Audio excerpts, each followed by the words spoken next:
melhor, rodada excelente. O Sport vai jogar em casa com um time terrível que é o Vasco. O Vasco é horroroso. O Vasco meteu 6-0 no Santos, mas depois perdeu do Juventude e perdeu do Corinthians. Será que eu consigo essa brisa? Bebendo essa água aqui de Queimados, Baixada Fluminense, Rio de Janeiro? Será que eu consigo?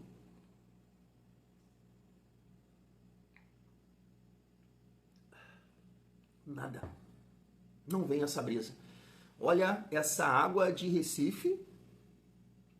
É legal, hein? É um outro sonho que eu tenho de vida.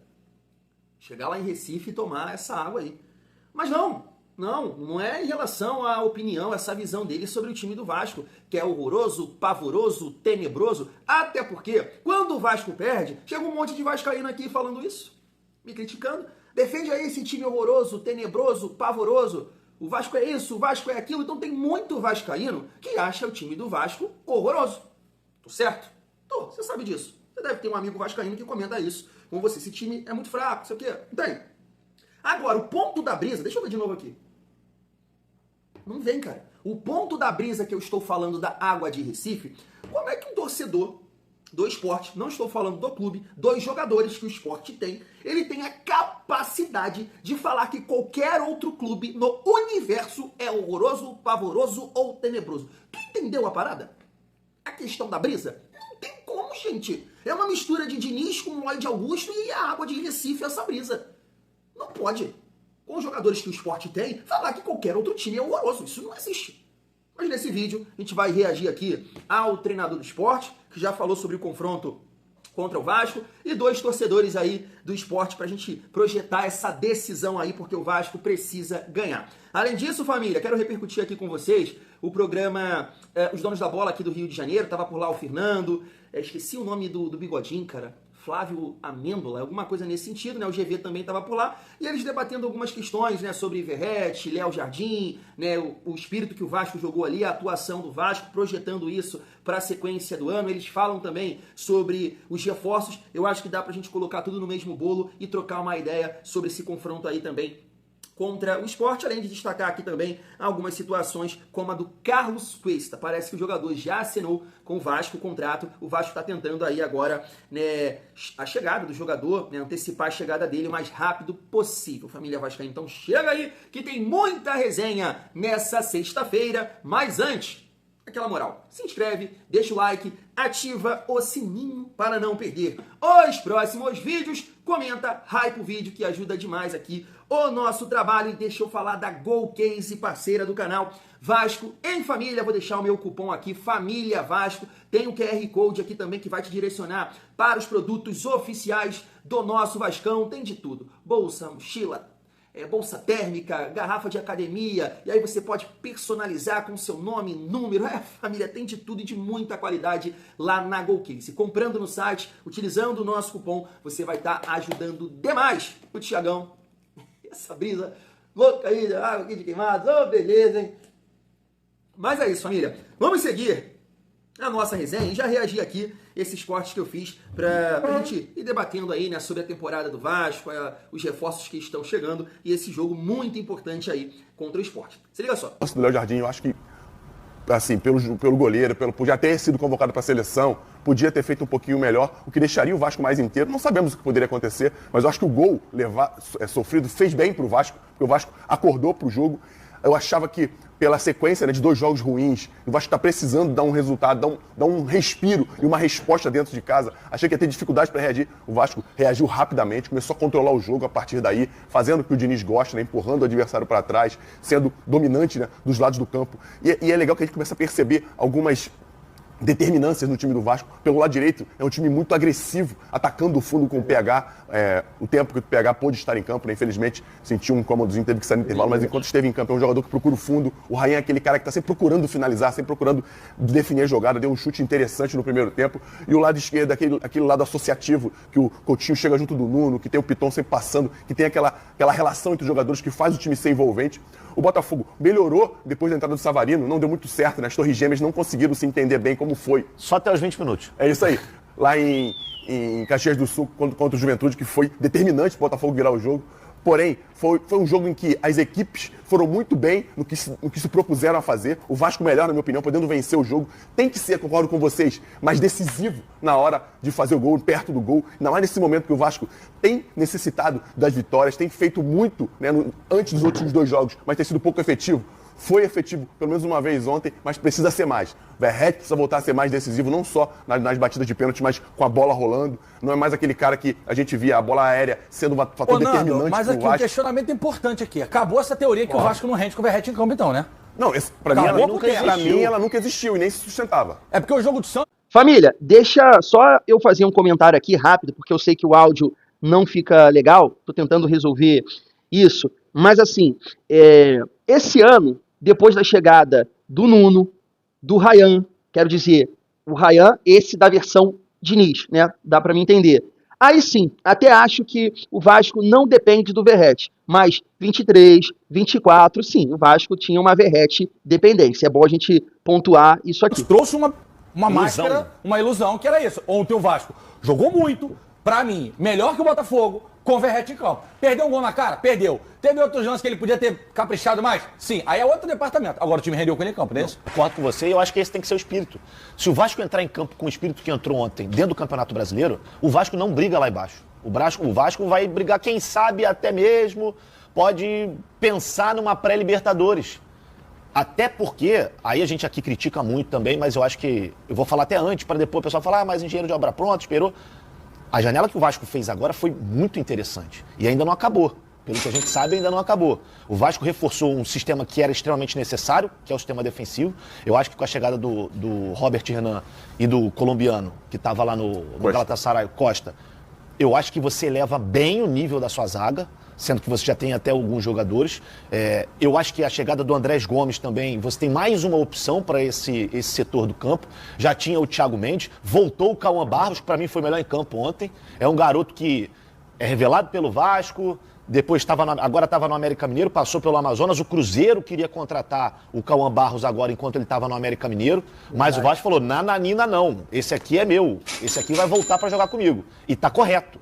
Então, a minha ideia, na minha cabeça, a sequência da temporada do Vasco, muito por conta dessa janela de transferências, o Vasco tem tudo para melhorar. Uma análise desse jogo pra gente, o Palmeiras naturalmente jogando em casa com o apoio da torcida, era natural que viesse pra cima e teve ali, em alguns momentos de sufoco, de pressão, os gols que definiram o resultado. Bem como você falou, mas vejo que o jogo não foi um bom jogo para nós. Acho que nós não conseguimos, nem no aspecto técnico, individual e coletivo, fazer a nossa melhor apresentação. Muito em função também da qualidade do adversário, tanto individual como coletiva, que conseguiu na minha visão, quase que durante todo o jogo, estar um segundo à nossa frente, né, ter reações mais rápidas e, consequentemente, oportunidades criadas. Em alguns momentos, eu acho que nós conseguimos equilibrar o jogo, talvez no início, tanto do primeiro quanto do segundo tempo, mas nos momentos mais decisivos da partida, o Palmeiras foi muito eficiente, né, e conseguiu fazer os gols e naturalmente, teve a tranquilidade dentro da partida para desenvolver o seu melhor futebol, né. Para nós, fica a questão de agora olharmos para frente, né, o que teremos pela frente. Acho que tentamos hoje, e claro que pontuar contra uma equipe que está no pelotão de cima, principalmente como o Palmeiras, que tem uma equipe já consolidada, de um altíssimo investimento, né, de um conjunto já muito definido há muito tempo, seria um plus, né, na questão da nossa briga do nosso campeonato que nós estamos disputando, e nosso campeonato não é contra o Palmeiras. Mas, infelizmente, hoje nós não conseguimos, né, fazer isso, e então nós temos que olhar para frente, olhar para a próxima partida, que é assim, aí uma equipe que está hoje, né, ali próximo da nossa situação, uma equipe que é um clube grande, um clube com grandes jogadores, mas que está hoje no momento de classificação na parte de baixo. E nesse jogo dentro de casa, nós temos que nos portar de uma forma diferente e buscar a primeira vitória dentro de casa para aí sim já ir diminuindo essa diferença para quem está fora da zona de rebaixamento. Família, assim, complicado, né? O Vasco, a gente tem que entrar em cada partida e sempre ter a ideia, o pensamento de vencer, né? Mas claro que você encarar os times que estão ali na parte de cima da tabela, pelo momento, pela qualidade do adversário, fica mais difícil, né? Então o que ele falou ali é uma realidade, né? Hoje o olhar do esporte para com o Vasco em comparação com o Palmeiras, né, é totalmente diferente, né? Até pelo momento e qualidade também, recurso, tudo mais. E o Vasco vive isso, né? Tá vivendo isso e não conseguiu aproveitar, conseguiu somente ganhar do Santos, né? A gente teve aí o Juventude, o Corinthians, nessa realidade que ele está comentando aí, agora o Sport e o Ceará. Então o Vasco tem que tentar 2 vitórias nesses 2 jogos, Sport e também o Ceará, porque depois é uma sequência que, claro, né, o Vasco eu entendo que dá pra gente tentar competir e vencer, né? O Santos ganhou do Cruzeiro, né? O Santos ganhou do Flamengo. Então sim, a gente pode ganhar do Palmeiras, a gente pode ganhar do Flamengo, a gente pode ganhar do Cruzeiro, tudo pode acontecer, mas é mais difícil, a gente precisa entender a realidade, a situação, o contexto, né, hoje do campeonato, são times que estão na parte de cima da tabela, né, fazendo uma excelente competição. Então o Vasco, nessas próximas partidas, tem que tentar vencer. Não pode perder pontos. Não pode deixar escapar mais nenhum ponto. Já deixou contra o Juventude e contra o Corinthians, onde o Vasco foi muito mal. Agora, contra o Sport, a gente não pode negar, mesmo entendendo a situação do Sport. É um jogo difícil, né? Por ser fora de casa, mas não dá, família. Não dá. Tem que pontuar, tem que vencer. Sim, assim, não tem o que discutir, não tem o que tirar o cor nas palavras de Daniel Paulista. Análise perfeita do que foi mais ou menos o jogo. E próximo jogo contra o Vasco na Ilha, é o famoso tem que vencer. Vence, vai a 13, fica, se tudo der certo na rodada, pode ficar a 6 pontos de sair da zona. Eu não vou ficar aqui na parada de vai ficar na Série A, mas tem que vencer. É bom vencer para encostar na Chapecoense, né? De 2021, que fez 16 pontos. Pelo menos a gente já livra um pouco desse fantasma da pior campanha da história dos pontos corridos. E assim, o Vasco sempre deu muito trabalho ao Sport aqui na Ilha do Retiro. O Vasco dá sorte na Ilha do Retiro. Vide Série B de 2022. O Sport até consegue fazer bons jogos, mas sempre toma trolha. É impressionante. Jogo de risco, jogo de muito perigo. O Vasco vai jogar hoje na Copa do Brasil contra o Botafogo. Vai vir desgastado pra cá.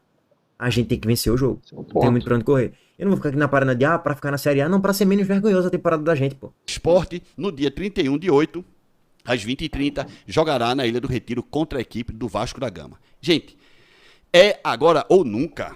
O Sport precisa vencer essa rodada.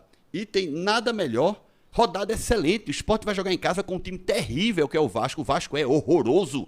O Vasco meteu 6-0 no Santos, mas depois perdeu do Juventude e perdeu do Corinthians. Aquele 6-0, já tem 3 jogos já. Sabe? O Vasco agora, o Vasco tem 2 jogos e 2 derrotas. Vai jogar com o Sport da Ilha do Retiro, vai perder também. O Sport precisa. Se o Sport não vencer o Vasco, fecha, acabou, gente. Acabou. Se o Sport não vencer o Vasco, acabou. Acabou mesmo. Porque o Vasco é tenebroso, é um time horrível. Sinceramente, não sei como meter o 6-0 no Santos, que é outro time péssimo. Essa aqui é a realidade, galera. Não tem muito o que dizer, não. São 2 times horríveis, Santos e Vasco. Fortaleza tá péssimo, Vitória tá péssimo, Juventude tá horroroso, o Sport tá pior ainda. Mas eu tenho que me agarrar e torcer com todas as forças para que o Sport vença o Vasco e os demais percam, né? Sinto muito. Vi aí se a água da sua cidade tá dando essa brisa também. Mas assim, papo sério, vou começar aí pelo final, né? Visando aí esse jogo contra o Sport. Eu tive a oportunidade, né? Consegui assistir Sport contra Santos, né? Um jogador que está sendo titular lá, que eu acho que é o Léo Pereira, cara, um atacante rápido que veio do CRB, ele não estava jogando, o Sport ainda não tinha contratado ele é titular agora, inclusive, né? Ajudou o Sport na vitória sobre o Grêmio, fora de casa, né? Ele que arranca pelo lado esquerdo, faz o cruzamento. É o Vitinho, cara. Esqueci o nome dele, o que jogou no América, Criciúma.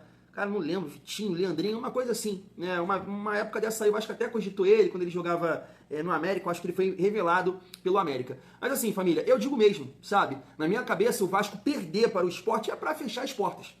Mas tudo pode acontecer. Porque nesse jogo que eu vi contra o Santos, cara, o Sport teve várias oportunidades de matar o jogo. Mas de matar. Era assim, contra-ataque, o Santos exposto. Depois o Santos até ficou com um jogador a menos. E aí o Sport mesmo assim cedeu o empate. E era contra-ataque assim de você acertar um detalhe, um passe, botar o companheiro na cara do gol. Os caras vão lá e errava. Errava isso, finalização. Mas muito limitado o Sport. Mas vai que contra o Vasco cede os espaços. Os caras acertam aqui, acerta ali, sabe? Tudo pode acontecer numa partida de futebol. Agora, no papel, cara, eu não aceito. O time do Sport é muito, mas muito limitado.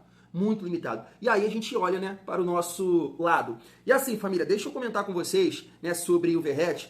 Vou até colocar na tela aí uma postagem aqui da página Cavalinho Vasco, né? Tem alguns seguidores, legal a página.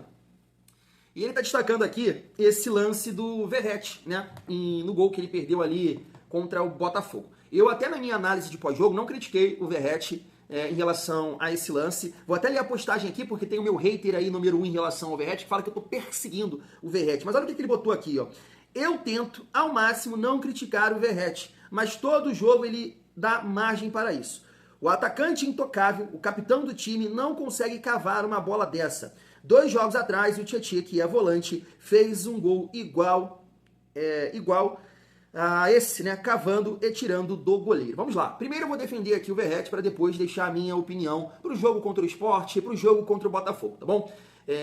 Assim, família, eu acho que tem poucos centroavantes no Brasil que fariam aqui esse gol da maneira que aconteceu. A não ser que, assim, o atacante, por ser mais ágil, ter mais o controle do corpo, né? O Verratti é muito pesado. Quando ele faz esse facão, ele chega todo troncho, né? Todo torto ali na bola e não consegue fazer a finalização adequada e também caiu na perna dele, na perna ruim, na perna canhota, na perna esquerda. Então é diferente do lance do Coutinho que cavou e diferente também do lance do Tietchan que chegaram com a perna dominante, né? Com a perna boa e aí faz a cavada. Então, assim, analisando com essa ótica, de repente, por exemplo, um Caio Jorge, ele é mais rápido, mais ágil e aí consegue fazer esse facão e chegar mais inteiro na bola, que não é o caso do Verratti, né? Se movimentou bem, fez o facão, mas chegou ali meio que torto, com a perna ruim, não conseguiu, né, dar tanta força na bola, nem a cavada, né? Se ele dá um bico e consegue, né, a meia altura, de repente sairia o gol. Então, assim, nesse lance aqui, eu não vou criticar o Verratti, mas estou vendo muita gente comentando aqui, né, nas redes sociais que eu tô postando os vídeos, no Insta,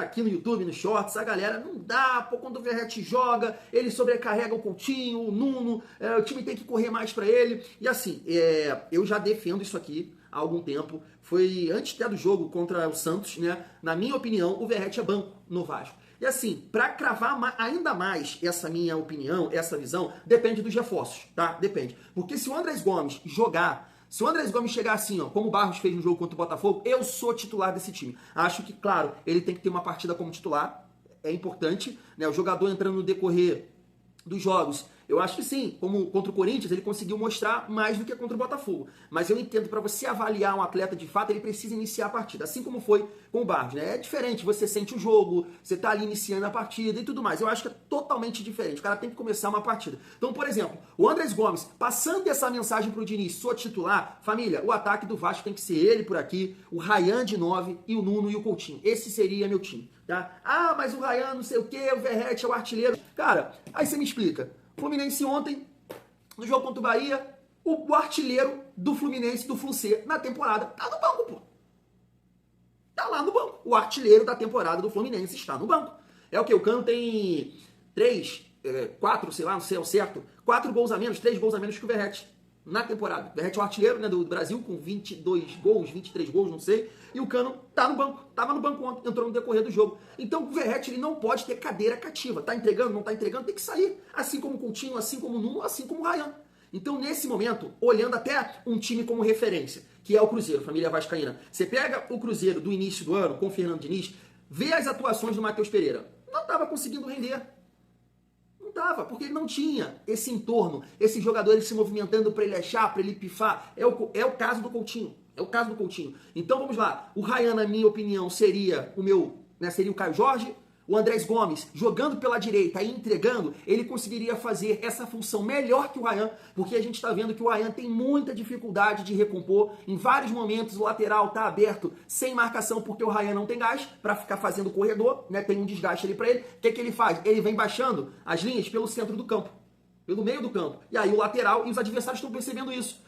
Vai lá, se posiciona sozinho para efetuar o cruzamento. Você pode observar que contra o Sport, se isso não for corrigido, vai acontecer. Aconteceu contra o Corinthians, aconteceu contra o Botafogo, porque o Ryan não consegue fazer essa recomposição. Em vários momentos do jogo, ele não consegue. E aí, quando tem o PH, ainda a coisa fica mais equilibrada. Mas quando é o Pumita, é aquela situação que você viu no jogo contra o Corinthians. Então, eu entendo que ele, bem fisicamente, né, adaptado ao futebol, o Andrés Gomes pode fazer aquela ponta ali muito melhor que o Ryan. Muito melhor que o Ryan. E acho, assim, que o Ryan pode ser um excelente falso 9. Chuta forte, tem explosão, pode fazer pivô, sabe fazer parede.